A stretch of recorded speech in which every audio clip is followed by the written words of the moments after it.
This is the BMW 8 Series Gran Coupé as the top sporty M trim called BMW M8 Competition Gran Coupé X-Drive. Yeah, these car names, they get more and more complicated, but here on Autogefuehl, we'll tell you everything you need to know in an uncomplicated way in exterior, interior and the sporty driving experience for you here today with 625 horsepower. So look forward to that. Please join us now in Full HD, full screen and full length. Let's go!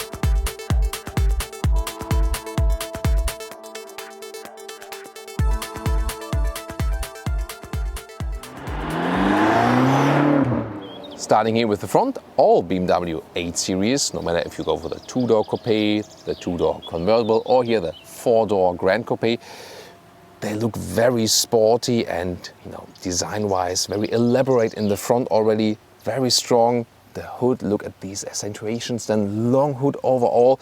And then the double kidney is very, very horizontally drawn, very big. Here the M8 has these very big openings, these gaps for more air intake, also dark frames around, carbon fiber use, even more intensified in the competition pack. And usually you already have adaptive LEDs as standard for all 8 Series vehicles. And in the M8, you also get the laser lights included. These have a special function for the high beam. 5 meters 08, 16 foot 8 or 200 inches is the length of the BMW 8 Series Gran Coupé, so the four-door version. You can see here the M8 of course gets this sportier styling, for example 20-inch wheels, pretty massive here today in the Spire design. Then we have a special matte black paint today. This one looks wow, I mean this is a pretty cool thing. Or is it too much for you? What do you think? The carbon fiber roof is included in the M8.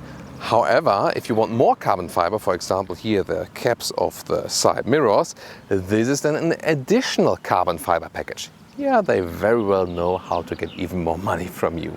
Suspension wise, by the way, all 8 Series vehicles come with the BMW adaptive suspension. Here in the M car, it has a special very stiff setup then, and they also changed the axle setup a little bit, also the inclination of the wheels and so on. This is then optimized for the M, for the true M model. However, this one here does not feature the rear axle steering, which would be available to all the other 8 Series model, which are not the true M models.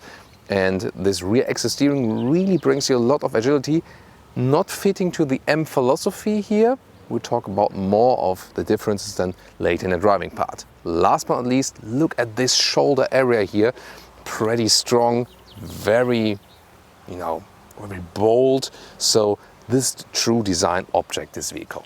And this car has so many things already included. I mean, it's also super expensive, but one of the options is that you can get these ceramic brakes here.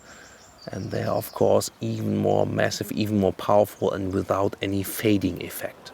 And here we go with the rear, which includes the massive design change if you compare the M8 to the normal 8 Series model here. Because we have, for example, more carbon fiber here, then the massive exhaust pipes here, sports exhaust. You also get a sports differential here from standard equipment here for this vehicle, and the carbon fiber lip here on top. Tail lamps again, very horizontal, LED daytime running like M8 competition badge then here for this competition package. At the moment in Germany only the competition model is available. It depends on market to market if you can get it with or without the competition pack.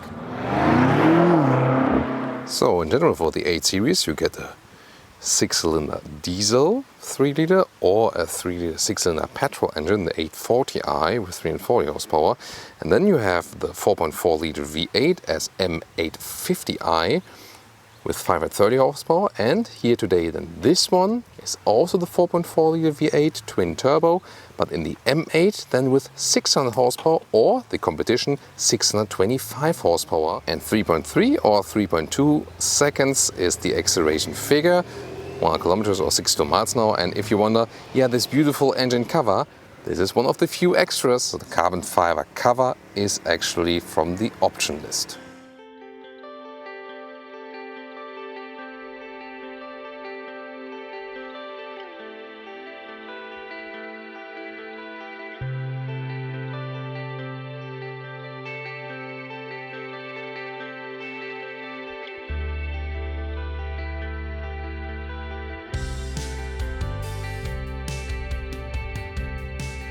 Now to the interior, of course, here the frameless doors, very beautiful.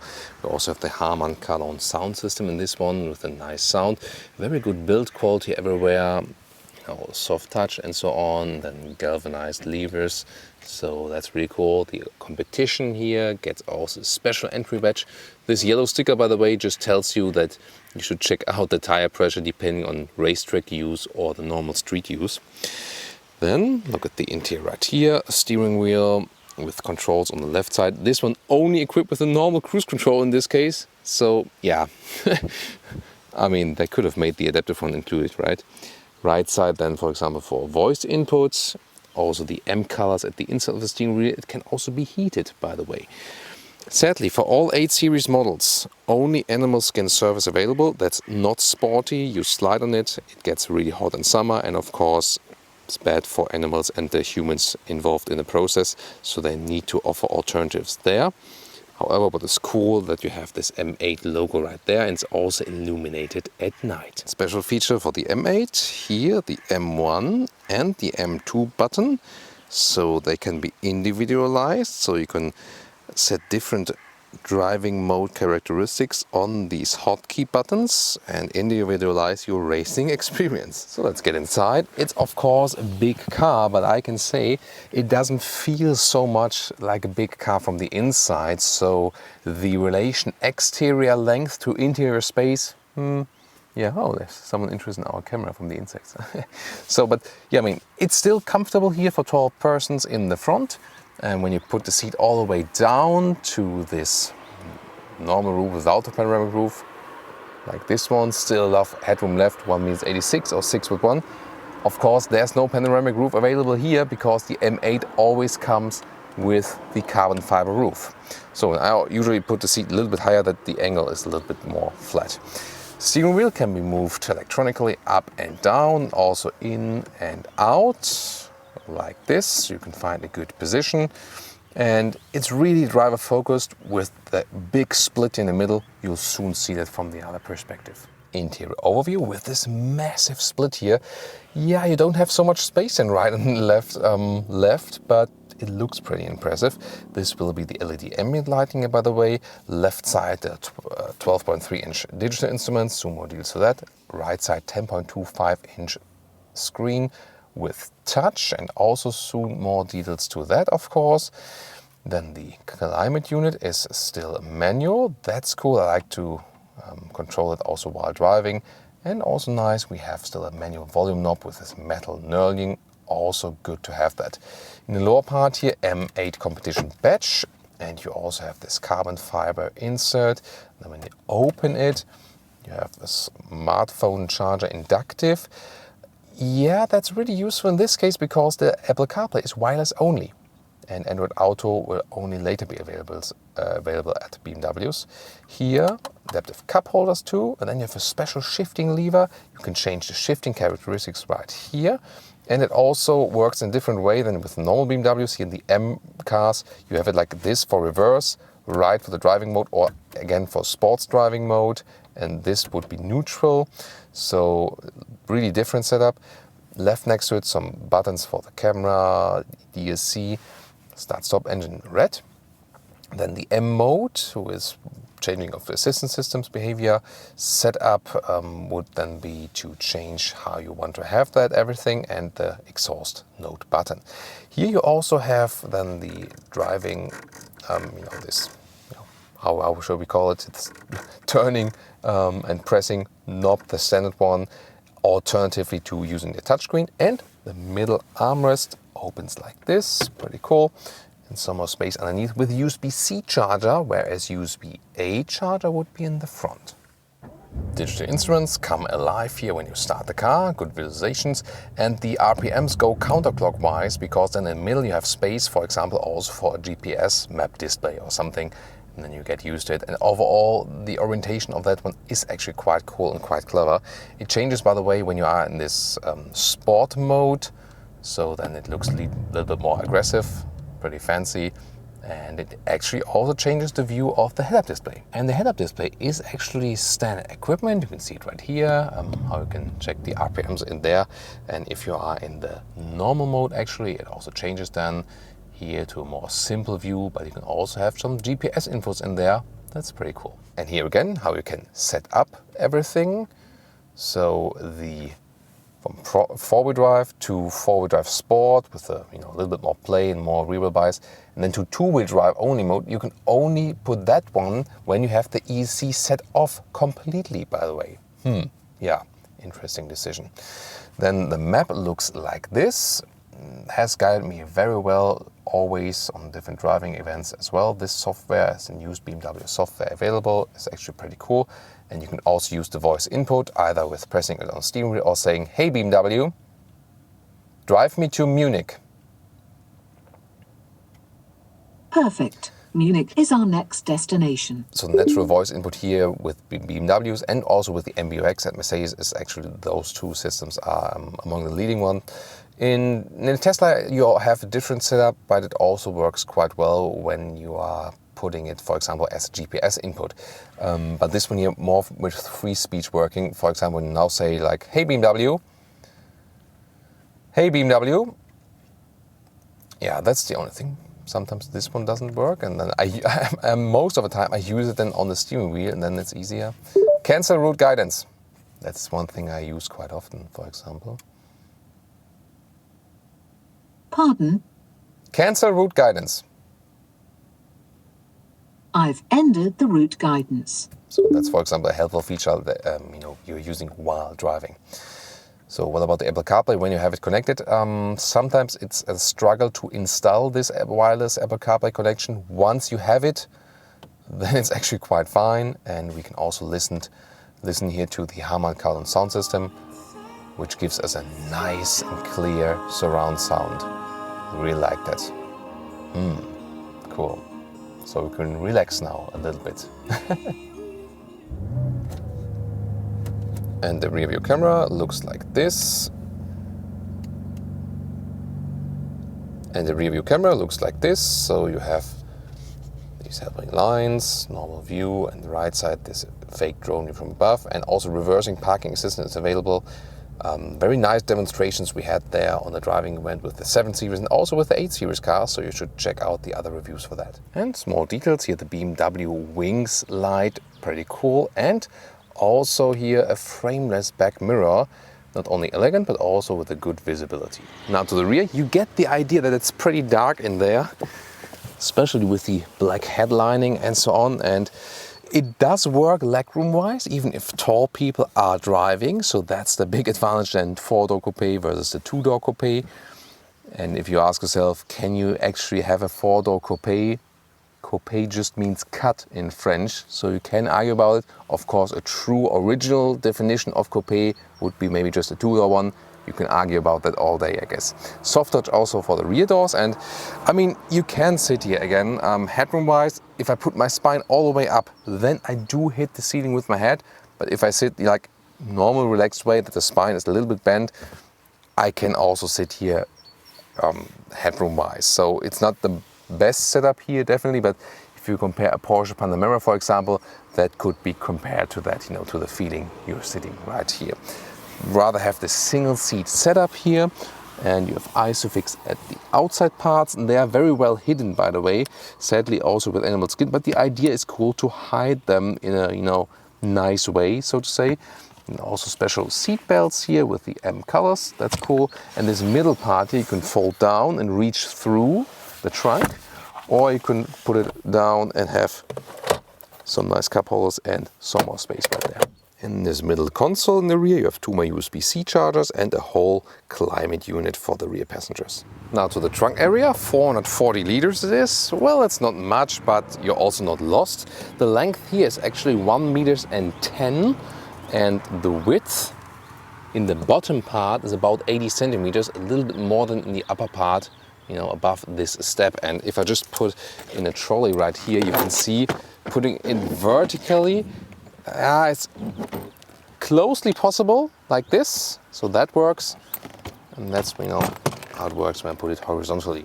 So, and then we can also flip the seats from here like this, and then we have to go around and move them. Ski hatch is also possible, as I shown you earlier, and then at least some longer things do work when we put it through here to the seat as I would be driving. This is then actually 1 meters and 90. Here, by the way, I just keep in this roundabout to show you I have very good control of the car and how stiff the car is remaining here. So it's not leaning at all in this corner. That's, you know, look at that. I can even drive faster and nothing is happening. So, and it's not a small vehicle, you know, it's pretty big. Also entering here, wow, that's really cool. Very nice. So, welcome to Thomas's active driving lounge. We'll soon floor this car all the way out. This will be very interesting, and later on I'll also talk a little bit more about driving it in everyday city traffic and so on.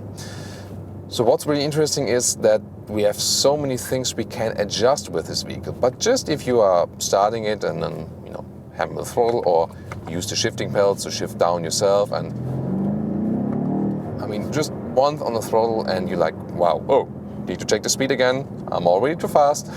So you really have to be aware of that. This is such a car where, I mean, it just screams for speeding tickets. So really have to pay attention to that, definitely. Awesome. All the 911 models on the road here at the moment. So some beautiful countryside, and soon we'll also then head out to the motorway. One of the very interesting things here, by the way, I want to show you, and I'm just getting in this, you know, in this C road or something, because of accelerating out of the corner. So what you should not do is deactivate the ESC system. So that's what I'm doing at the moment. But please don't do this. It's not recommended for public roads and so on. I'm just doing it because you had the question, you know, what about this rear-wheel drive? Yeah, so it is possible, but only if you deactivate the ESC completely, and then you can actually go to the setup menu and then pick the two-wheel drive mode. So only possible when the ESC is being deactivated. And I've been riding the 6-cylinder with the rear-wheel drive only, and that was pretty cool. But here, of course, only the combination when everything else is deactivated. And well, of course, when you accelerate out of a corner, you know, like here from standstill, then you realize it. Get the real push from the rear. It's really nice. It's definitely a cool feeling. But again, this is rather reserved for non-public road use. Of course, when everything is dry now, it's somewhat okay. Most drivers will very well cope with that still. But the traction is lost quite easily, of course, and especially when the road is wet. Yeah, and I think it would be cool to have also the option to drive rear-wheel drive only when the stability control is on. Or what do you think? So, however, I mean, this all-wheel drive is also set out for a way that it's still rear-wheel biased when it's on. So I can soon show you when I accelerate out of another corner. I can prove that to you. So even when you have the four-wheel drive on, or you can also go to this four-wheel drive sports mode. We also have the M buttons here, so you can individually configure them, what they actually should do. Here at the moment, it's like the M1 is like a little bit more extreme. M2, the driving is already in the dynamic mode, so traction is reduced, but not completely shut off. And also the four-wheel drive sports mode, where you also have, you know, little bit more punch at the rear and stability control reduced and so on and so on. So you can individualize that. And also the shifting now is being optimized, that we shift up later and we shift down earlier. And when I'm then in this rather sporty mode, I'm going to stop here, I already feel that, the car is more aggressive, sportier, and when you accelerate out, you do feel a difference to a pure rear-wheel driven model, definitely, because you feel that you're getting pulled from the front wheels a little bit, but it's still a rear-wheel biased all-wheel drive. However, I really have to say, I also had a lot of fun with the normal 6-cylinder rear-wheel drive model, the 840i. There was a review from that earlier. We will also link it in the video description below. So now for a proper acceleration. I still want the car to do the shifting because then we can show what is optimum possible. So I go to this M1 mode, which is still set to the automatic shifting, but already now more aggressive shifting mode, and start at 50 kilometers an hour. Let's go.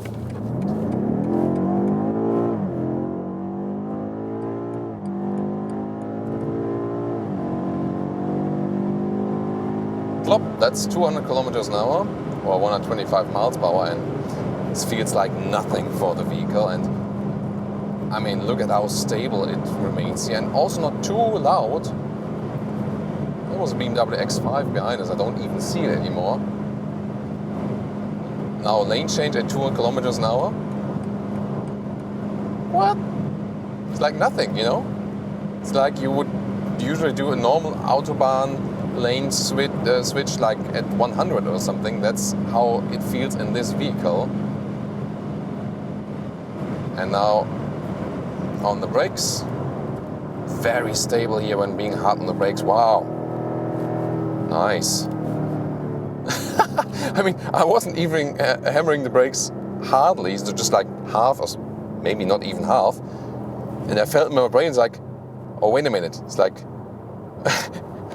the body is like split, So when you decelerate that hard already, sometimes your body cannot cope, So when you're not doing it every day, so I feel like you're being in two positions at the same time. It's very interesting. So yeah, definitely very impressive. And I mean, you can switch so much around with the driving modes here, depending on just how you like it. Now we're heading towards our tunnel, and yeah, let's turn down that window. Oh, not this one. Sorry. The other one.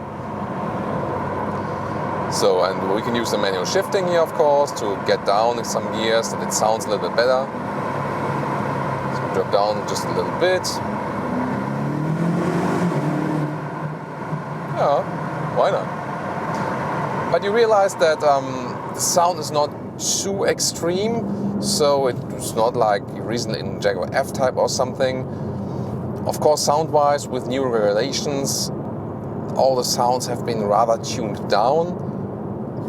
But the sound is nice and it's also sonorous enough.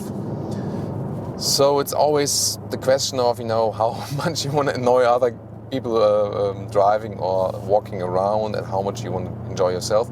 And you can also tune it here with the exhaust button. And if you deactivate it, by the way, the car is super silent. I mean, you hear hardly anything at all. So that's really something interesting. But I guess probably most of the time when you're driving this very car, you want the exhaust now to be activated, and that you can feel and hear something, something more of that power. Getting off the motorway here, 100 kilometers an hour or 60 miles an hour, and again, so effortless. And that we have the 4-door version of this 8 Series here. Now, again, hard on the brakes. Wow, it's really like, you feel like your brain is stopping when you go on these brakes. Very interesting. It's of course also an effect, it's a heavy car, and when you decelerate this heavy car, a lot of physical force is working then also on your body, definitely. Also, for example, can get that in with the G-force meter here, of course. But I think this is really the thing about this vehicle. Everything feels so effortless, and having this 4-door Coupé instead of the 2-door Coupé, for example, it brings a little bit more calmness in the ride. It feels a little bit more sophisticated, a little bit more grown up. Of course, somewhat less sporty, in comparison. of course, this is the M8. So it will always feel very sporty, definitely. So it doesn't feel as big as it is then because of the agility and of the power. And as long as the roads are super well done and even, then also this super stiff suspension is not such a problem. Then you think like, wow, this is great sporty setup. Why don't they always do that? But when the road gets bumpy, yeah, it gets very uncomfortable in this car, suspension-wise. Have to bear that in mind. And also, it's not a small car, but as I said earlier in the interior view, you do feel somewhat cramped in here as a tall person, so you're not using the space they have in a very wise way. You know, told you that in the exterior part, it's more of a design object. It looks so fancy from the exterior. It's not really tuned to be very efficient in the interior and the use of space. Yeah, that's what it is, you know. And you're always waiting here at the next traffic light. Come on, it's like, when is it finally jumping to green again? Like now, that we continue more of our ride. And, whoa, that happened. So this Mercedes Vito wants to race us. Challenge accepted. Too bad, you know, I can't accelerate out right now because the tunnel is coming once more. Then we can accelerate it out once more. Yeah. And yeah, I mean, I get some questions quite a lot, like with the Porsche 911 Turbo S review. If you haven't checked that out, tune into that one as well. And at some point there was like a smart overtaking us, because the thing is, I always obey the speed limits because I need my driver's license to work. So when I don't have a driver's license, you know, I'm screwed. So I always keep the speed limit. That's more important than, you know, risking something or breaking the law. I mean, at least in Germany here we have enough possibilities also then to drive it all the way free. So that's why we're also on this part of the motorway. It's one of the rare pieces where we can actually do that, and also with not so much traffic. So I'd rather do it just where it's allowed. And I think, you know, a reasonable car enthusiast will really understand that safety and law goes always first before racing. And we also have some race episodes, you know, racetrack episodes from time to time.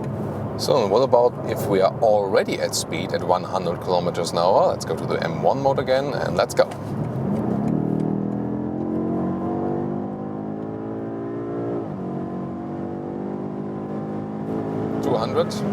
Wow.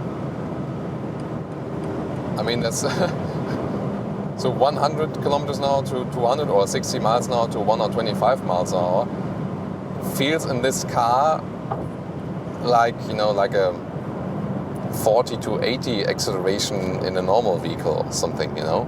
So this is so effortless, and I mean, it doesn't scream out too much. It's just like, it's doing this as it would be just like a very, very easy exercise. So a very, you know, sophisticated acceleration feeling, and especially also because it's again distributed a little bit between the two axles, you know, with the all-wheel drive. So this is again one of the advantages of that one then. Well, and if you drive it in an agile way here or slalom-wise, it's like, wow, so cool. Then you always feel how aggressive this car is. Always tells me, you know, attack, attack, attack. Look at that. I mean, again, steering can be a little bit more precise here in the low degree angle constant, a little bit more resistant. Okay, in a different driving modes you can also set it differently, but this is maybe missing a little bit.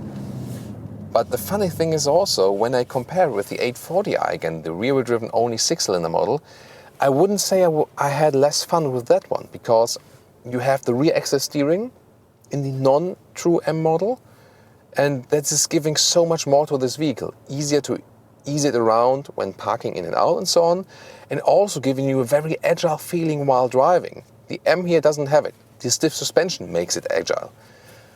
But I think, especially here for the Gran Coupé, it's a long car. So this rear axis steering is very, very helpful with this vehicle.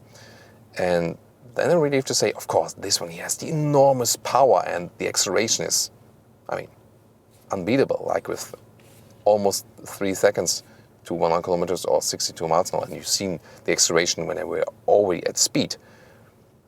But I can really say I really also had as much fun with the 6-cylinder wheel drive only model. So this one here for the pure acceleration definitely, but the better price performance and still a lot of fun you can also have with the smaller engine definitely. And yeah, when the rear wheel drive only is available, probably that's also the thing you should go for. And then, here only then rear wheel drive only when DSC is off, a bit risky on public roads. Yeah, that's the thing here. And what about some more everyday driving life experience?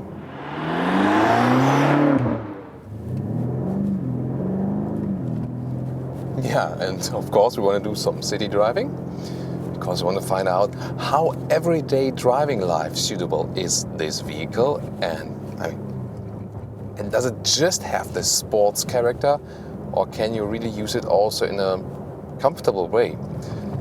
And if comfort is one of your concerns, this is indeed a problem. Here, for example, the road is uneven. Maybe you also hear some sounds from the camera mount. This rattling now a little bit, which is usually not the case.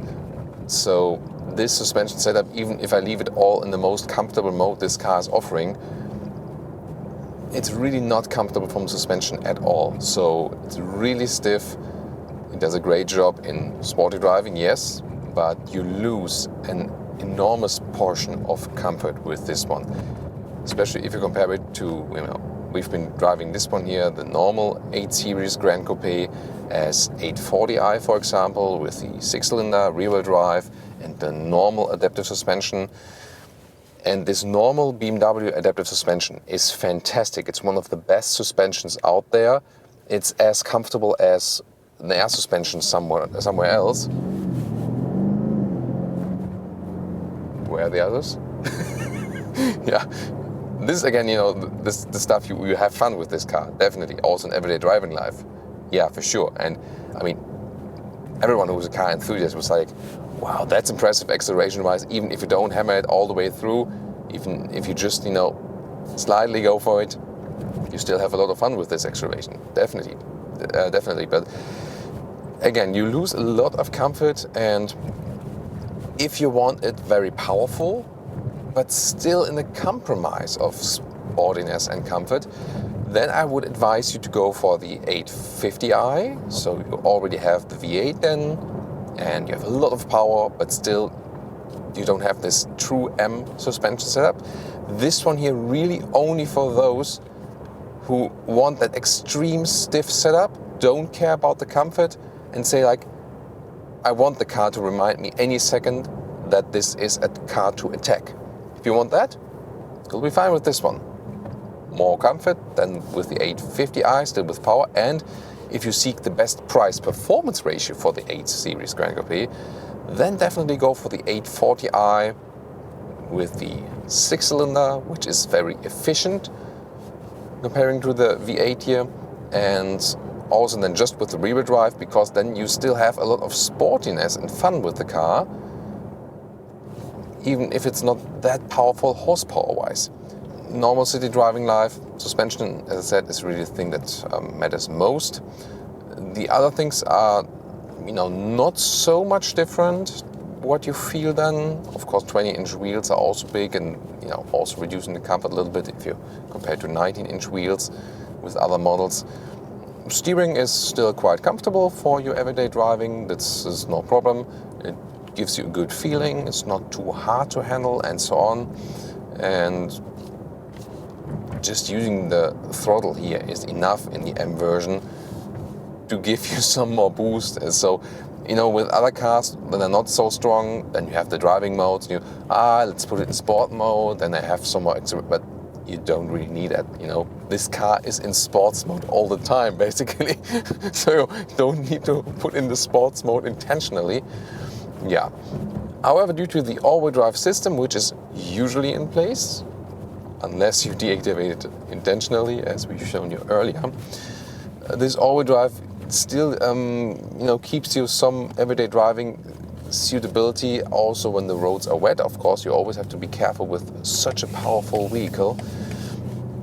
But the all-wheel drive always distributes it quite well, and if you leave all the stability systems in place, you're also still just fine. I really like the Alcantara ceiling. That brings a lot of coziness also when you're just driving and cruising along. But as I said, this very stiff suspension, to me, I would not like to drive this one every day. It's very cool for even roads, very cool for sporty, agile driving. But I think with these sporty cars, you need to have compromise for the normal car customer who's using this car just on the road and in city traffic. And then I think this suspension setup they found here is actually too stiff. But the M philosophy is saying not so many compromises, let's go for it. And then again, it's also okay because for the better compromise, you have these M performance models, like I said, the M8 50i, where you more find what I would actually be seeking. Yeah, would be really interested to hear what you think about this, compromise thing. So, what do you think? Oh, and fuel economy wise, well, if you really keep it steady, cruise control motorway, 10 liters on 1 kilometers is possible, like 23 mpg US, 28 mpg UK, but it's only possible if you really keep it steady. Then you're also coming in the regions of the 6-cylinder fuel consumption. But usually you are using more of this power here, definitely. And then, of course, you get worse figures. And then you probably have more realistic figure of 14 liters, 1 kilometers, or 17 mpg US and 20 mpg UK. And now to the conclusion for today with the BMW M8 Gran Coupé. Has been a very interesting ride. Of course, exterior is really striking, a pure design object. Here in the M trim, of course, more aggressive, even sportier than all the other models. Interior-wise, the thing is, this long hood, it actually delivers then less space on the interior. That's the thing about it. So you don't have much space on the interior. That's the thing about this vehicle, although it's actually quite large. The build quality is actually quite top-notch. That's no issue at all. And of course, you're a little bit more flexible than just with the two-door coupe. Driving-wise, of course, true sporty M feeling, not so much of compromise. The suspension is very stiff. You do lose a lot of comfort in everyday driving life. But then you have a lot of agile driving feeling when the roads are quite even. And of course, the acceleration is just overwhelming. But yet, at the same time, it's somehow collected, especially then with the all-wheel drive, that you can also well control it. Again, the two-wheel drive mode would also be possible, but in most situations this will not play such a big role, especially with this very vehicle. If you want more compromise, then it would be the M8 50i, still this 8-cylinder engine, but then a little bit more comfort for your everyday driving life, and of course still always a lot of power. And I said it in the driving part, I already had a lot of fun with the 6-cylinder model, which is also available rear-wheel drive only. That would be the best price performance for an 8 Series Gran Coupé. So you can check out different versions of the BMW 8 Series here on Autogefuehl. So if you finished now with this episode, please tune into other interesting episodes. We will link them in the video description and also in the pinned comment. Yeah, and then at the end of the day, it's about pricing as well, whereas a base 8 Series is already quite expensive, but you can get it below 100k euros or dollars. This one then here, at least 165,000, and with some extra specs, yeah, there are still some left, you get even a little bit higher. And then of course you have to ask yourself, does it deliver so much more fun than one of the base models? Yeah, that's definitely doubtful. But in this very top M segment, the price doesn't play such a big role. However, we in Autogefuehl always keep it in mind and always rate the cars also according to their prices. So what do you think about this vehicle here for today? Please share your thoughts in the comments and see you at one of our other episodes that are related to this one. Or of course, stay subscribed for the very new episodes. Thank you so much.